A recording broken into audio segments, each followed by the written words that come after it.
Hey folks, welcome back to Crows Before Bros. My name is Randy and I co-run this channel with my best friend Lauren because you cannot convince us to shut up about books for even one whole second.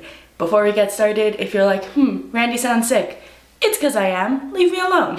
I am just recovering from a bit of a cold. If you've been around since the beginning of this year, or if you've gone back and watched my 2022 recap, you'd find I end that video with setting my 2023 goals. I really had three main goals for 2023. The first being to not have a set number of books I wanted to read in the year. Second being to allow myself to DNF or not finish books. And the third to expand the types of book I was reading, whether that's reading more BIPOC authors or a wider variety of genres. All of these goals really stemmed from my experience last year where I read a ton of books, the most amount of books I've ever read in a year, and finding that despite so regularly engaging with a hobby I love at such a high level of consumption that I wasn't actually enjoying reading anymore. I found myself really constantly stressed and worried about the idea of, was I reading enough? How did I stack up against other readers?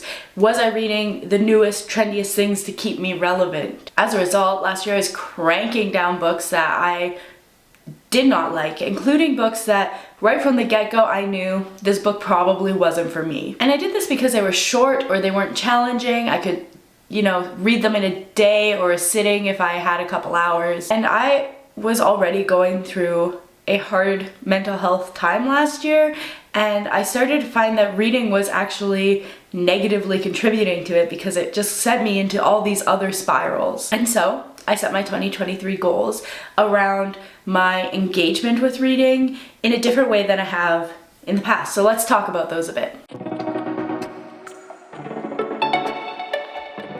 I'm starting here with probably the hardest goal. There's something so intrinsic to being a reader right now that pushes you to quantify your reading and to constantly be one-upping everyone around you and yourself from previous years. Even month to month being like, well, last month I read 12 books, so this month I should read 13, which is honestly a lot of books. I've had a lot of conversations with readers here at the end of the year about the idea of them failing their goals or falling behind or being quote unquote bad for not achieving their reading goal this year. And the range of the amount of books that these individuals have read vary from single digits to triple. So it's not about how much you're reading, it's about this constant competition with those around you and with yourself. When I sat down to script my recap video last year, I realized that of all the books I read last year, there was a pretty small amount that I would carry with me going forward. I realized that most of them I would probably forget if I hadn't already by the time I was scripting. And it made me reflect on why I wanted to push and read so many books. I wasn't enjoying them. They weren't providing me with any real benefit besides being able to check off a little Goodreads thing that says that I am in fact successful at being a reader. So this year I ditched a number goal. I had no number goal. Nothing that I carried with me. I simply said I want to read books this year, and however many works is the right amount for me this year. And right now I'm sitting at less than half of what I read last year. Having no number goals this year helped me to be able to sit with books for a longer period of time. I mostly read from the library and my loan time is 3 weeks, and this year there's a few books that I spent those entire 3 weeks sitting with a book, reading, enjoying, simmering in those worlds. In previous years, if I opened up a book and it was more than 500 pages, I was probably writing it off because I knew that I couldn't get that done in a day or two. But some of my very favorite books that I've read this year were long or complicated or challenged me in some way and forced me to slow down and sit with them for some time. For me, the takeaway this year is that there's no magical number of books that will suddenly make you a reader, quote unquote. Even when I was reading in triple digits last year, I was like so fired up on the idea that it was never enough. I read 148 books and I was like, well, I should have read 2 more because then I'd be at 150, and what if next year I do 200? Wouldn't that be great? We push ourselves so hard to quantify taking in this art form and this media, and really for what? I think it's particularly hard for anyone who's a content creator of any level in this space because there's a degree of FOMO and a degree of I have to prove myself that I read enough, that I'm qualified to talk about this thing. But at the end of the day, for 99% of us, reading is a hobby and you're allowed to enjoy it at the speed that you do. The numbers don't really make the idea of being a reader true or not. If you have read a book, then you are a reader. Also, removing my number goal was essential in my second goal.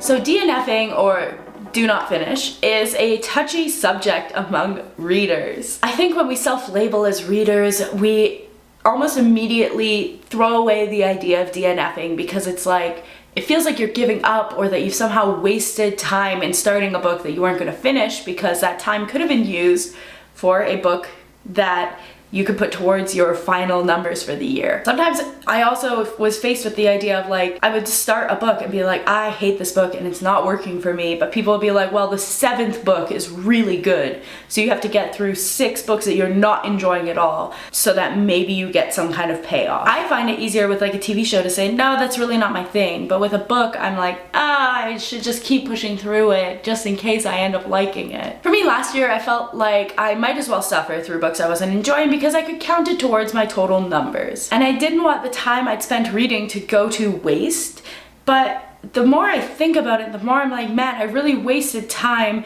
reading something I wasn't enjoying, instead of just taking the lesson of like, I don't really like this writing style, I don't really like this author, or whatever my issue with it was. I'm just simply not enjoying this book, and taking that as a lesson and moving on and finding something I enjoyed, which in hindsight feels like it would have been a better use of my time. And guess what?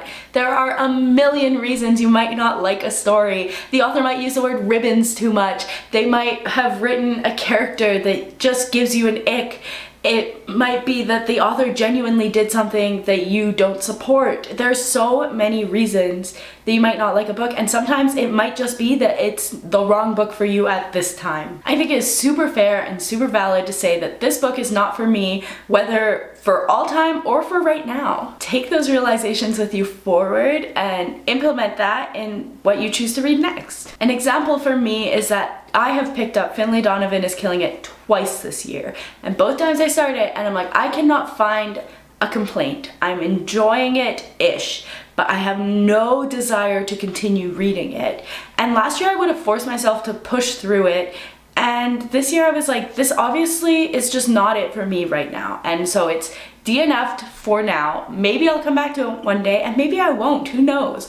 But there's grace for myself in letting myself not read those books that I wasn't enjoying anymore. Allowing myself to DNF, plus not having a reading goal, has really given me the space to even have reading slumps and not feel like I'm fighting against myself to just sit down and read. There are times where life is busy and chaotic, and I don't necessarily want to just sit and read every waking moment. And in the past, I've had to just push through that. And this year, I feel like I have a much healthier relationship with reading, because there are days where I don't read at all. And the knowledge that that's okay, and I'm not going to be penalized for that in some way, even from myself, is huge for me.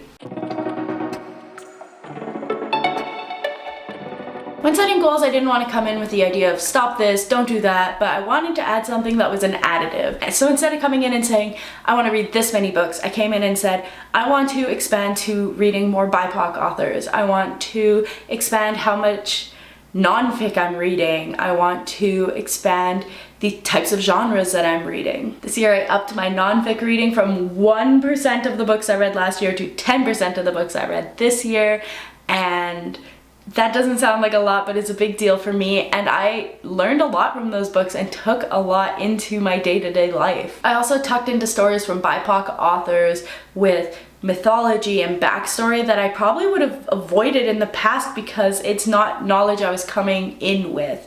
Learning new cultures and mythology is so important and so rewarding, but last year I was like, I simply do not have the time to invest energy into learning about anything if I want to hit a certain amount of books read. I'll go more into what books I read this year in my recap video next month, but suffice to say that so many of my favorite books this year were from authors I probably wouldn't have picked up last year, or books that were longer than I would have picked up last year, in my attempts to read everything quickly and mindlessly as possible. Hey guys, Editing Randy here. Just wanted to pop in and say that there's nothing wrong with reading quick, fast, easy books. I'm literally reading a fluffy romance right now, and that's okay. I just wanted to expand and read more challenging stuff also. Thanks, enjoy the video, bye! This isn't all to say that I've been perfect at diversifying my reading, but I know that I'm making conscious efforts at doing so. It's a work in progress, and it has been instrumental to the books that I've enjoyed this year. In conclusion, allow me to de-influence you a bit. Reading is a hobby. You should enjoy it. There's no number, no genre, no habits that will make you an official reader other than sometimes picking up a book. It does not matter how fast you read, how many books you finish, how many annotations you add. You are not failing.